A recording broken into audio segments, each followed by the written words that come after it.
Next to being a huge fan of Nintendo, the second platform that I'm a really big fan of is PlayStation. I've had a PlayStation ONE, a PS2, a PS2 Slim, an 80 gig backwards compatible PlayStation 3, and then later on, I think it was 120 gig non-backwards compatible, a PS4 Destiny Edition, and a standard PlayStation 5 that I got at launch. But one of the things with PlayStation is it has always had the third-party titles I want to play with a good culmination of first-party titles, primarily Ratchet and Clank, to be quite honest with you, for me to go ahead and play and enjoy. The Spider-Man games in recent years have definitely added to like the exclusives for the platform that I really enjoy, but they just did something that like I don't understand from a lot of different areas. And you saw the title of this. We're talking about the PlayStation 5 Pro. And first and foremost, I'm just going to throw this out there that if you want one of these, go get one. I mean, I'm not trying to dissuade you. I'm going to just, I hate to say react, but this is kind of my thought process looking at the PS5. And it's one of those things, as I said recently in a YouTube short, I don't understand. They're doing a lot of really different and bizarre sort of things here. And some of the things are really cool sounding, but I don't understand the market they're going for, the price point that they're going after, and the customer they're going after. So for those of you who don't know, the PlayStation 5 has now 3 different models. The launch model, which is actually the one that I have, a PS5 Slim, which just made everything a little bit slimmer, lighter, more svelte. Now with the original one, you could get with a disc drive or digital only. You couldn't do anything with the digital only if you wanted later on to decide to add a disc drive. Now with the PS5 Slim, they offered basically one SKU, but if you wanted with a disc drive, you could add a disc drive to the digital only version. The PS5 Pro, they're doing this exact same thing in addition to some other quality of life type improvements. And some of those improvements are really, really cool. What's not really, really cool is a $700 price tag for the digital only version and then having to shell out another $80 plus if you want to go ahead and add that physical optical disc drive. And that's here in the US. In Canada, for example, you're looking over $1,000 for a PS5 Pro. Goodness gracious, that's a lot of money. And that's one of my biggest objections here. We're going to talk some more features here as we get into it. But I do want to kind of go through what we have here on the PlayStation blog. So it's hard to believe that the PS5 is 4 years old. It's really wild that the pre-orders happened when we were in the middle of lockdowns with COVID. And I think that's one of the things that Sony is losing sight of here. So there was a lot of controversy with the PS3's original price. And I want to say that was $299 or $399. I don't exactly remember. Someone who does remember, mention it down in the comments if you could, please. And at $499 for the PS5, people definitely raised an eyebrow, but they paid it because it's the same price as the Xbox Series X. And the digital-only version was, a lot more expensive than the Xbox Series S. It was like right in between. I think it was $399 versus $299 for the Xbox Series S, and again $499 for the Series X, the PS5 with the disc drive. This here expands upon that price point, and it's the most expensive console ever released. Now, we're not adjusting for inflation. I know that, some of the other systems, the PlayStation 3, for example, I think if you adjust for inflation, would be more expensive still. But that's a whole lot of money to throw down for that system. But getting back to this, so it's been 4 years since the launch of the PS5. Today, meaning September the 10th, 2024, they announced the next step in evolution and welcome the PlayStation 5 Pro to the PlayStation family. So a couple of things from a technological standpoint. So it's got an upgraded GPU. With the PS5 Pro, they're upgrading the GPU to one that is 67% more, or has 67% more compute units than the current PS5 console and 28% faster memory. Well, I mean, it's been 4 years. You would think faster makes sense. Overall, this enables up to 45% faster rendering for gameplay, making the experience much smoother. Good. Advanced ray tracing. I don't know about you. For me, ray tracing is a non-factor. It's a non-starter. I don't care. It doesn't make that big of a difference to me in my gameplay experience. I've turned it off, I've turned it on, and probably the game that I've noticed the most difference with this has been Ratchet and Clank. But with this, with ray tracing, they've added even more powerful ray tracing that provides more dynamic reflection and the refraction of light. This allows the rays to be cast at double and at times triple the speeds of the current PS5 console. And this one was actually these next two features, I think, the way I interpret it, are related. First and foremost, AI-driven upscaling. Let's see. So this is the PlayStation Spectral Super Resolution, an AI-driven upscaling that uses a machine learning-based technology to provide super sharp image clarity by adding an extraordinary amount of detail. It's a word salad, but I mean, it's going to upscale the data coming off of the disc or off of your disc drive.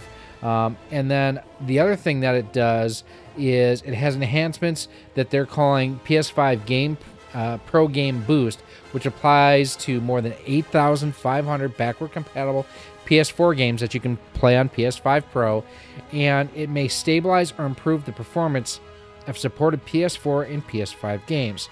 Enhanced image quality for PS4 games is also available to improve the resolution on select PS4 games. The way I interpret this, it's basically Sony pulling an Xbox. And by that, I mean, if you look at what they've done, if you buy a game or if you've got it on Game Pass, going back to the Xbox 360, if they've made quality of life graphical enhancements to those games, you get them on the latest system that you have. That kind of sounds like what Sony is doing here. And I'm not criticizing. I think that's a great idea. I love the fact that they're doing that. We got this in the early days of the PS5 with some of the graphical upgrades that they were doing to PS4 games played through a PS5. You could see that improvement on there.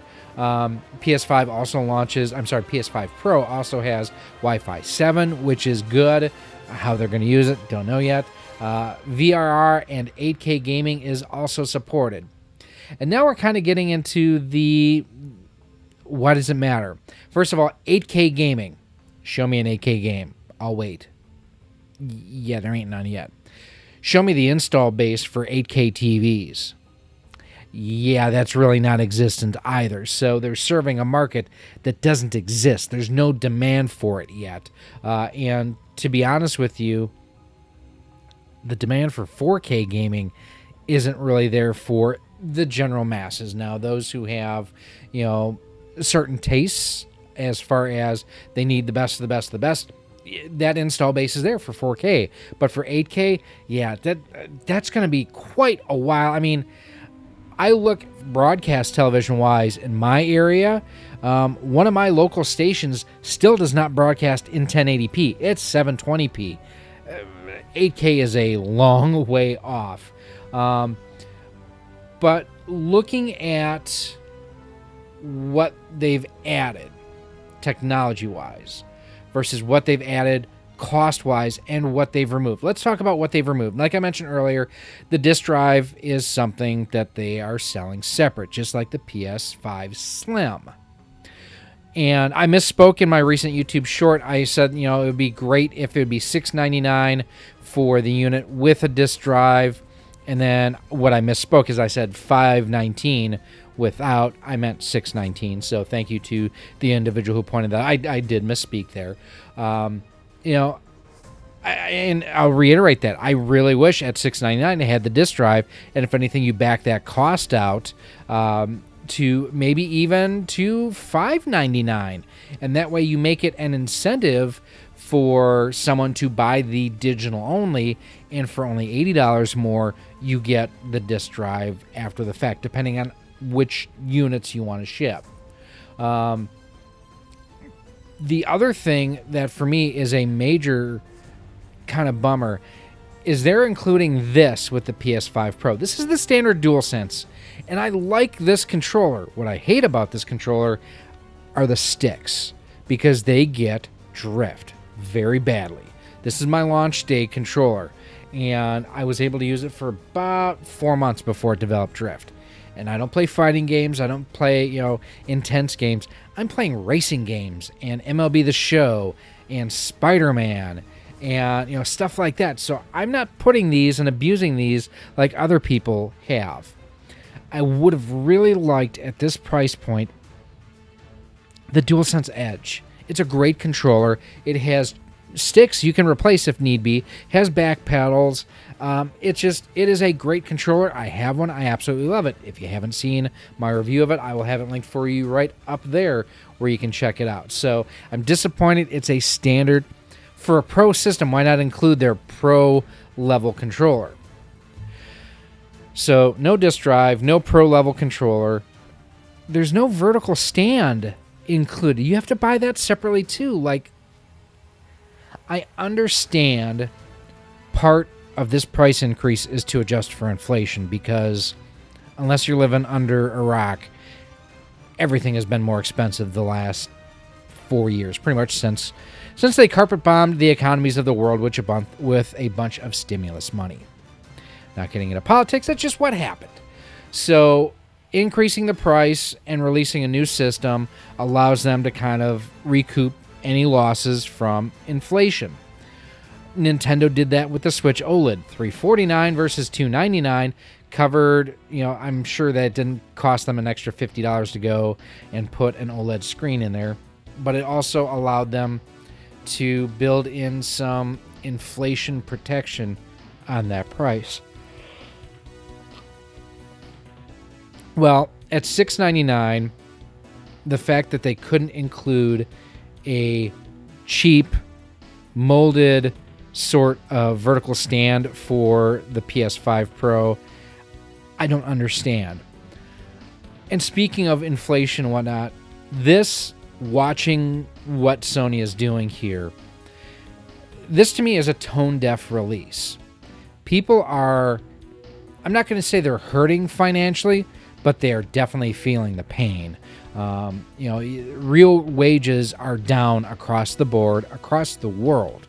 People have less disposable income. So if you're going to release a home console at $700 that you still need to add a bunch of stuff to make it complete, as it were, it makes me wonder what they were thinking. It also, at this point, why not buy a good gaming PC? Not a great gaming PC, but a good gaming PC. Why not get yourself a Steam Deck or a ROG Ally or something like that you can play Steam games? You can do 4K. You can do a lot of the stuff that the PS5 Pro can do. Or just get a PS5. I mean, quite honestly, there are so many people that look at the PS5 and wonder, at this point, 4 years after launch, they're like, this isn't next generation. I don't need one. Well, if they didn't need one at $399 for a Slim or $499 for a Standard, who is going to need one at $699? They are serving a need that doesn't exist. Now, I will say I saw on X earlier today that GameStop is offering like $400 or $450 trade-in towards a Pro. But still, that means that you're going to do what? So you're at $450. So you're at $250 to $300 for a mid-cycle upgrade. For a console, people complain about doesn't have the games that people want and people need. People are complaining, and Sean at RGT85 had a great video out talking about how the video game crash of 2024 could be on the horizon because of all of these studios that are reducing headcount, and these AAA titles that are costing hundreds of millions of dollars to go ahead and produce, and they're not selling. Or what they're doing is they're producing the game, they're publishing the game, they're getting it to market, and they're eliminating headcount because the game's done. What do we need you people for? It's not like they're having them go right into creating another game. For me, I bought a PlayStation 5 on launch day for Ratchet & Clank. That is literally the reason why I bought it. I love that franchise. I think it's fantastic. And that's why I stick in that ecosystem. What I play mostly on my PlayStation 5 is NASCAR Heat 5. I play Spider-Man 1, 2, Miles Morales.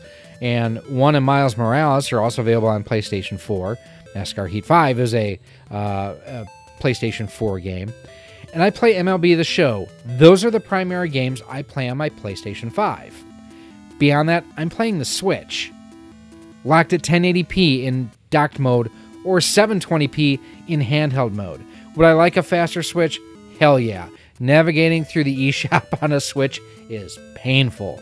Do I need 4K gaming on it? No, because games like Mario Wonder and Princess Peach Showtime, they still look fantastic even only at 1080p.